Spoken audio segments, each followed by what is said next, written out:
उस बेटी को माँ बहुत चाहती थी। एक लौती बेटी है इसलिए बहुत लाड प्यार से उस बेटी को पाली।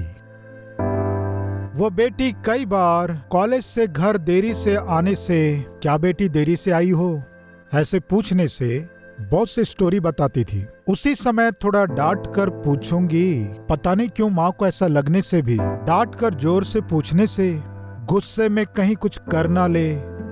एक लौती बेटी है ना।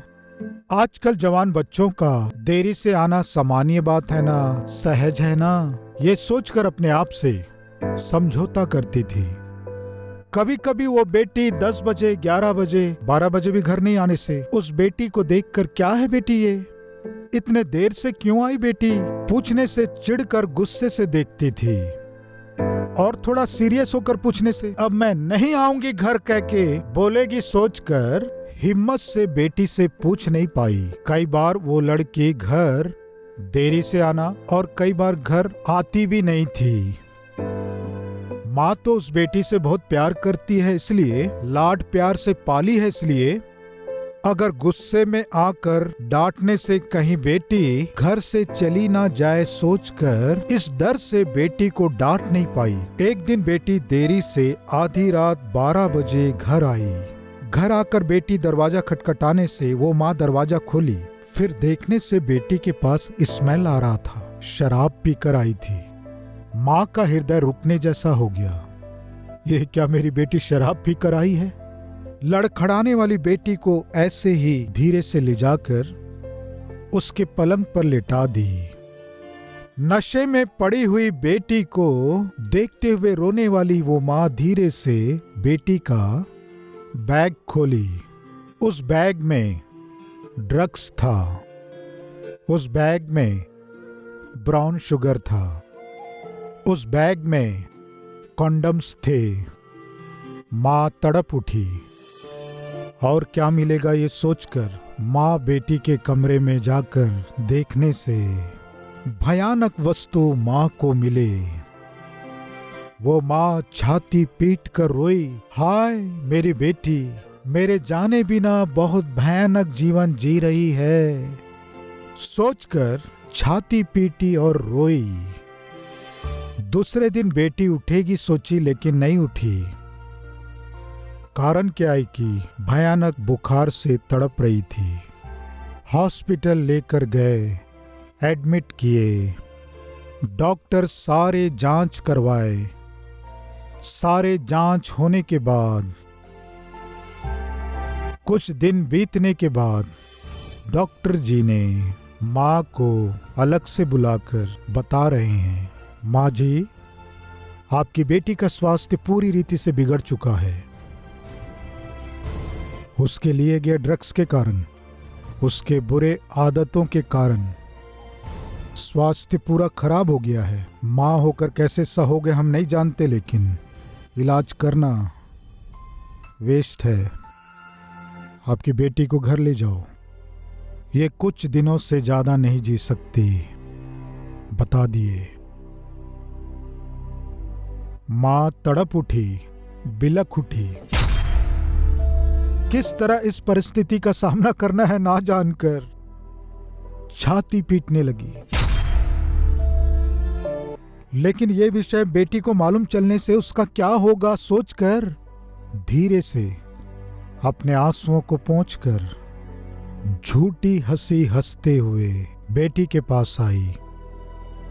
क्या हुआ मम्मी, क्यों इतनी आनंदित हो, ऐसे बेटी पूछी।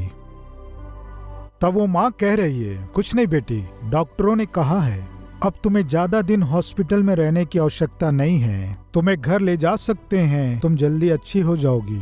ऐसे माँ ने बेटी को विश्वास दिलाया।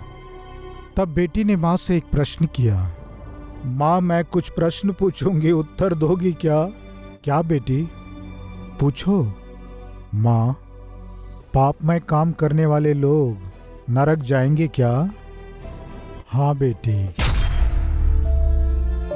तब बेटी ने माँ से पूछा, माँ क्या शराबी लोग, घुमक्कड़ लोग, मनमर्जी से घूमने वाले, शरीर को अशुद्ध करने वाले, अनाज्ञाकारी, अपवित्र लोग नरक जाएंगे क्या?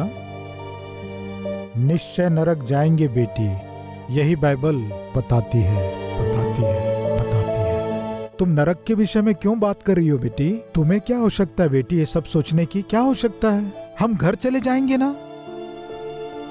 वो बेटी कह रही है, प्रियो माँ घर मैं नहीं आऊंगी माँ। क्यों बेटी?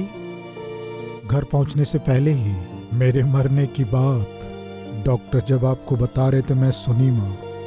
माँ छाती पीटी, बेटी भी छाती पीटी। तब बेटी ने क्या प्रश्न किया जानते माँ?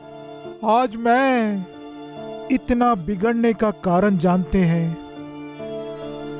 इतने पापमय कामों को करके असाध्य रोग को मोल लेने का कारण जानती हो?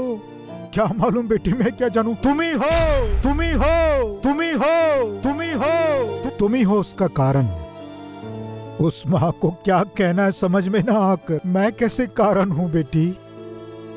जिस दिन मैं पहली बार रात को देरी से आई, उसी रात को मुझे डांटना था तुम्हें। क्यों आई हो देरी से? कहां गई थी? अवश्य पूछना था।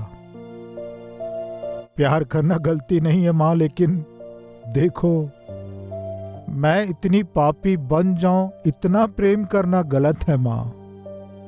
एक लौती बेटी हूं कह के लाड प्यार से पाली, कोई भी गलती करने से भी, कोई भी पापमय काम करने से भी डांटे बिना, सजा दिए बिना, शिक्षा दिए बिना मुझे ऐसे ही छोड़ दिए। मेरे गलती करने के पहले दिन ही दंड देती तो मैं इस स्थिति में नहीं आती। मैं जिस दिन देरी से आई उसी दिन डांटने से मैं इस तरह बिगड़ती नहीं माँ। तेरा लाड प्यार ही मुझे नाश कर दिया माँ। आज मुझे नरक घसीट कर ले जा रहा है माँ। माताओं पिताओं बच्चों से प्यार करना गलत नहीं है, लेकिन वे बिगड़ रहे हैं ये जानकर भी सजा दिए बिना, सुधारे बिना खामोश रहना लेकिन निश्चित रूप से गलत है।